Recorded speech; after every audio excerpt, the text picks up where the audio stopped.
Assalamualaikum warahmatullahi wabarakatuh. Pemirsa iChis Podcast, hadir kembali saya di acara dialog dalam iChis Podcast. Tadi sebelumnya banyak sekali ya narasumber kita yang hadir di iChis Podcast kali ini, dan saya hari ini juga memiliki narasumber yang juga spesial nih. Beliau adalah Bapak Dr. Ridwan, dan saat ini selaku Dekan Fakultas Ekonomi dan Bislam, dan di ajang iChis kali ini beliau banyak menulis di publikasi populer dan bahkan publikasi yang ilmiah ya kaitan dengan iChis. Yuk kita sapa ya. Assalamualaikum Pak Dekan. Waalaikumsalam. Sehat ya? Alhamdulillah sehat. Oh ya, selamat datang di iChis Bali nih. Kemarin kita banyak ketemu di iChis di Lombok. Mataram ya, di Lombok ya. Ini podcast ini baru ada di Bali nih. Ya, iya. Minum dulu kopi kita. Insyaallah. Jadi kita ini ajangnya ajang ilmiah, kelasnya internasional, tapi jangan lupa untuk healing dan ngopi. Waduh. Alhamdulillah kita ketemu lagi nih Pak Dekan, dan kali ini saya tertarik sekali nih ya. Kalau nggak salah Pak Dekan tuh kan banyak nulis nih ya kan di publikasi populer, di koran, majalah, kemudian ada lagi yang di publikasi jurnal ya. Dan konteks iChis kali ini Pak Dekan banyak nulis tentang transformasi digital. Sedikit cerita dong bagaimana transformasi digital dalam iChis dalam konteks transformasi digital. Dan transformasi digital kan jadi tema penting nih, tema utama ya. Apa sih yang menjadi buah pikiran Pak Dekan yang banyak ditulis di koran-koran ini? Monggo. Kita mengingat juga dan bagaimana Pak Menteri Agama salah satu program unggulannya adalah Transformasi digital, betul. Termasuk juga G20 itu transformasi digital. Tema G20 ya. Dan juga iChis yang ke-21 di Lombok dan Bali ini salah satu tema pentingnya adalah transformasi digital. Mengapa ini menjadi hal penting? Karena secara global ya itu sudah masuk ke ranah tersebut. Kalau kita tidak turut serta masuk ke hal tersebut, tentu kita akan digilas. Ya kan? Makanya transformasi digital saya coba angkat di media cetak itu terkait tentang transformasi digital pada perspektif perbankan syariah dan lembaga keuangan. Lembaga keuangan syariah ya, oke. Ya, karena mau tidak mau lembaga keuangan ini harus segera mentransformasikan diri ke konsep digital supaya tidak dilibas oleh non perbankan. Ya kan? Sebab banyak sekali kita lihat pemain-pemain non bank yang menggunakan aplikasi dan sistem digital. Nah, makanya saya berharap kita di dalam tulisan itu harus bank itu dan lembaga keuangan syariah khususnya harus segera membangun ekosistem yang berbasis digital. Okay. Dan itu juga bukan bank saja sebenarnya, kalau kita berbicara yang lain juga di sektor pendidikan juga harus segera ya mentransformasikan diri ke sistem digital, membangun ekosistem digital. Nanti setelah ekosistem digital pendidikan sudah terbangun, kita bisa kawinkan ekosistem keuangan digital dengan ekosistem pendidikan digital ini, kita bisa kawinkan menjadi satu sehingga menjadi ekosistem yang satu kesatuan. Oke. Ya kan? Nah, saya juga tawarkan di situ bahwa ketika kita akan masuk ke ekosistem digital, bagi daerah atau bagi harus melihat kondisi sosial. Contoh di Bali misalkan, karena kita berada sekarang di Bali gitu ya, ada membangun ekosistem digital yang berbasis lembaga keuangan adat. Oh, lembaga keuangan adat. Oh ya. LPD. Ya kan? Nah, kalau di Lombok misalkan kita bisa membangun ekosistem keuangan digital harus berbasis masjid, kearifan lokalnya itu. Masjid pun juga digital, dunia digital masuk juga ya. Masuk ya. Karena apa? Bisa saja masjid untuk tempat basis payment. Oh, iya. payment PPOBK, pembayaran listrik, pembayaran pajak, pembayaran samsat. Bisa juga masjid menjadi pusat pengambilan remittance. Ya kan? Kan tidak membutuhkan kantor. Iya. Hanya butuh mobile. Ya kan? Gitu. Sehingga bisa menjadi tempat. Sehingga masjid juga bisa melakukan inovasi. Ya, di Bali ini sudah melakukan pakai lembaga keuangan desa, itu ada desa LPD. Nah, gitu ya. Jadi terlepas ada pandemi atau tidak, transformasi digital ini menjadi sebuah keniscayaan ya. Ya. Jadinya kata pengamat ya banyak atau praktisi ekonomi digital tadinya 5-10 tahun ke depan akan ada pergerakan, tapi dengan adanya COVID kemarin, ya, dipercepat, termasuk kita, ya kan, Zoom meeting, ya kan, menggunakan Zoom itu kan percepatan proses transformasi. Ya kan? Nah, saya ada riset satu terkait tentang ketahanan lembaga keuangan mikro syariah terhadap gempuran era disrupsi. Ya, gitu.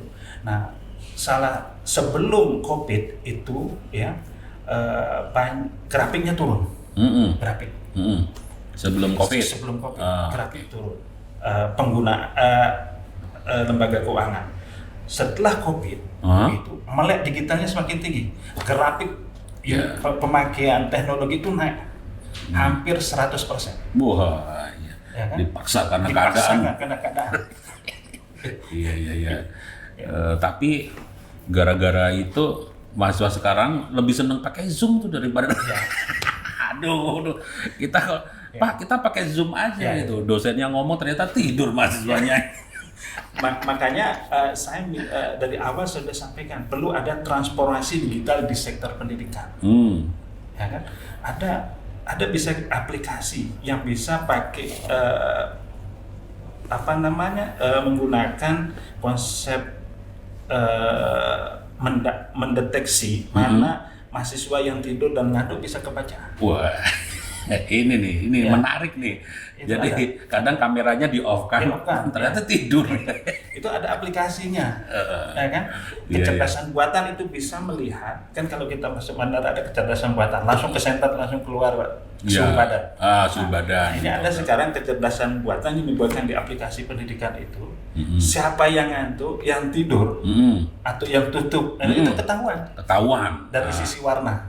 Oh gitu, ya. Suhu tubuh ya gitu udah ada. Jadi suhu tubuh orang tidur itu beda dengan ini artificial intelligence ya. Tapi setelah itu mahasiswa juga lebih canggih Pak, dia menciptakan aplikasi juga. jadi seolah-olah dia itu deteksi sedang mengamati, ternyata tidak itu. Sebenarnya dengan kalau kita menggunakan aplikasi transformasi digital di sektor pendidikan, kita bisa membangun ekosistem keuangan dan ekonomi. Ya, bukan sekedar keuangan, tapi ekonomi. Nah, di aplikasi pendidikan itu kita bisa cloning di situ adalah sistem payment. Ya kan?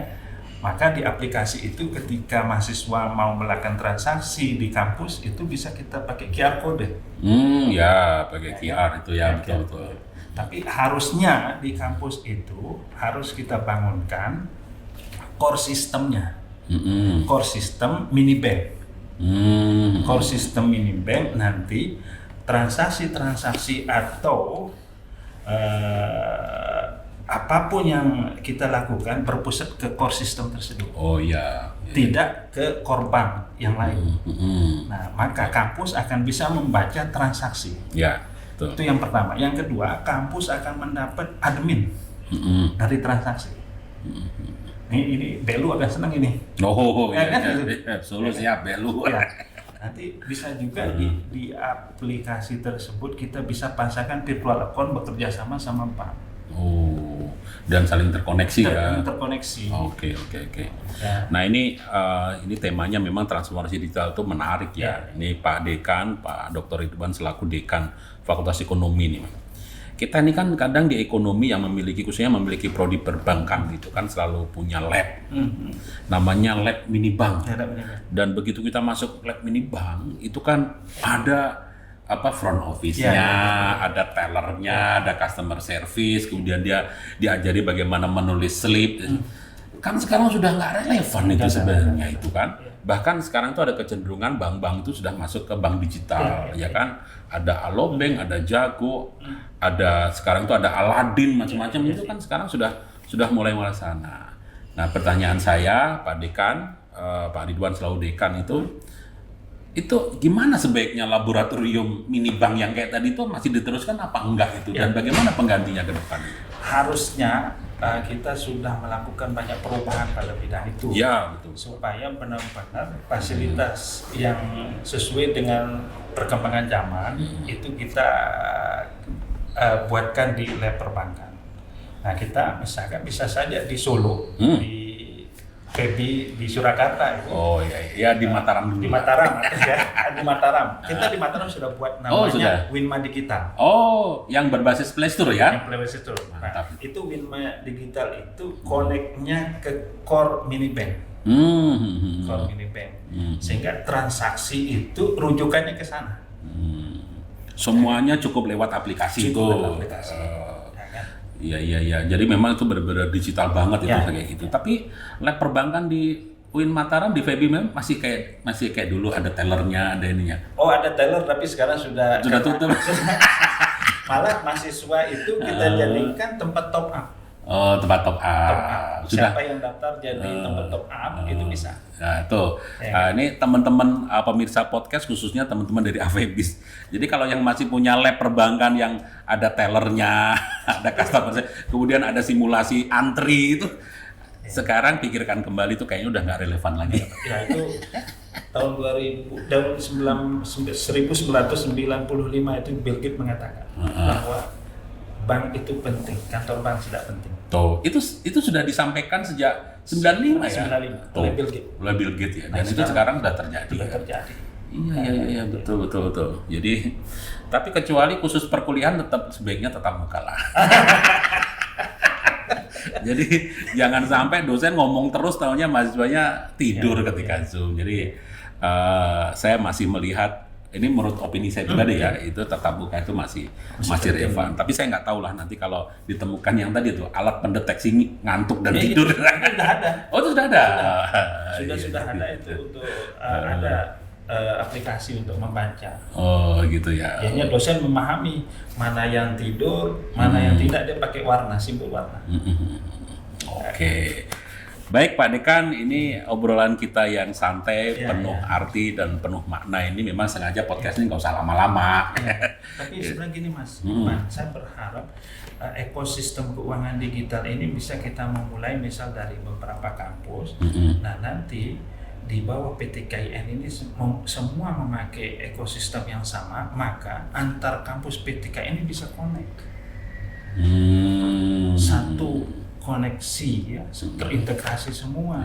Ya kan kalau istilah Pak Amin Abdullah kan interkoneksi ya. Nah, ini sekarang kita interkoneksi ekosistem keuangan dan ekonomi digital PT KIN. Tapi sebelum PT KIN ada juga baiknya antar AVBIS dulu lah.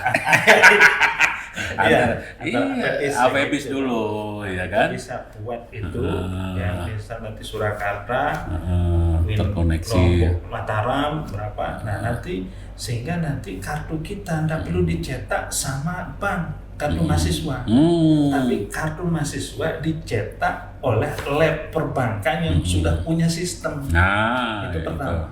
Nah, nanti kartu juga ini bisa kita koneksi ke mobile pakai QR code. QR. Ya kan? Betul. Nah sehingga akan ini akan menarik kalau semua APBIS ini ya menggunakan sistem yang sama dan terkoneksi. Tapi bisa juga tanpa sistem yang sama seperti bank lain kan, bank beda sistem tapi bisa koneksi. Bisa connect ya betul. Ya. Itu namanya host to host itu. Host to host gitu. Ya. Ke depan nih sebenarnya we are going to be a better life Bagaimana hidup itu semakin baik, semakin bisa memberikan makna ya kepada sebuah kehidupan untuk manusia itu. Juga ini kalau nggak salah AVBIS juga mau ada kongres ya. Itu kan ya, kita ucapkan selamat nih ya, yang akan mengadakan kongres di Parepare ya. Ini semoga bisa memberikan satu kontribusi besar terhadap pengembangan AVBIS ya, khususnya di PT KIN gitu. Terima kasih Pak Dekan. Bisa nanti kita buatkan roadmap untuk AVBIS. Oh, Go bisa digital. ya. Go digital roadmap AVBIS. Dan mungkin langsung apapun yang menjadi ide dan roadmap itu harus berinteraksi dan berdampingan dengan transformasi digital itu. Karena harapan Pak Menteri. Iya, itu sesuai dengan program Pak Menteri ya kan. Transformasi digital. Oh iya. Oke. Ini ngobrolnya nggak bakal selesai nih kalau nggak kita sudahi nih ya.